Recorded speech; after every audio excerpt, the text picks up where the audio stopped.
nagkakaila ang husay at dedikasyon ng mga atletang Pinoy. At tuwing may nagkakamit ng karangalan, bumubuhos din ang mga pagkilala, pamuya at biyaya. Pero bago nila makamit ang inaasam ng mga medalya, sapat nga ba ang nakukuha nilang suporta? Pinusuhan niya ni Jamie Santos sa Barangay Saksi. Tatlong beses sa isang linggo kung mag-training sa sports na taekwondo si Angelica. Grade 9 daw siya nang magsimulang pumasok sa taekwondo at ngayon kabilang na sa taekwondo team ng isang universidad sa Maynila. Ever since bata pa po ako, parang gusto ko na pong matuto mag-martial arts po. Self-defense po, ganon. So ayun po yung naging way ko or starting ng journey ko para pumasok pa sa taekwondo.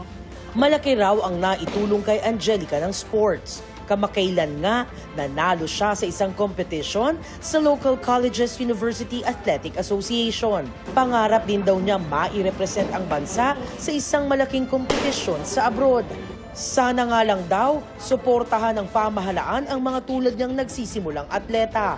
Malaking tulong po yun kasi lalo na po sa taekwondo, sobrang mahal po ng mga gamit, lalo na po sa competitions, mahal po. 7 years old naman si Benedict nang magsimula sa taekwondo. Miyembro na rin siya ng taekwondo team ng isang universidad. Normal na po yung pagod tsaka yung hirap. Ano na lang po talaga. Karoon ng time na kung kailan pwede sila mag-compete international. Sa gitna ng pag-arangkada ng mga Pinoy Olympian, nabubuhay ang usapan kaugnay sa pagdaragdag ng suporta at pondo para sa ating mga atleta. Kabilang ang mga nasa larangan ng gymnastics at weightlifting. Matagal na po natin sinasabi yan sa mga nakaranging administrasyon pa. Ito pong nangyari ngayon.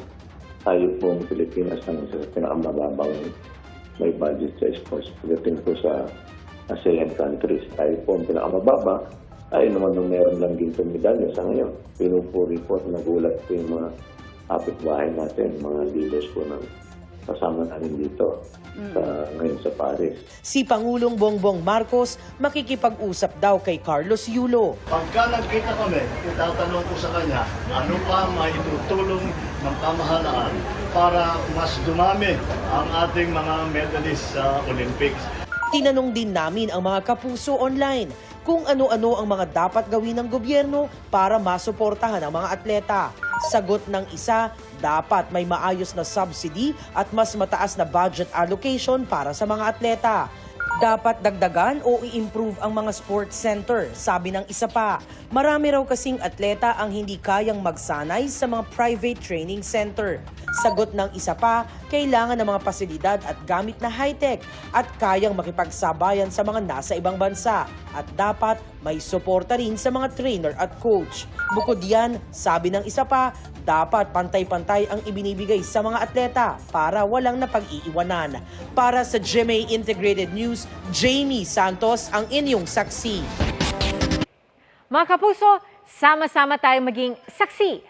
Mag-subscribe sa GMA Integrated News sa YouTube at para sa mga kapuso abroad, samahan niyo kami sa GMA Pinoy TV at sa www.gmanews.tv.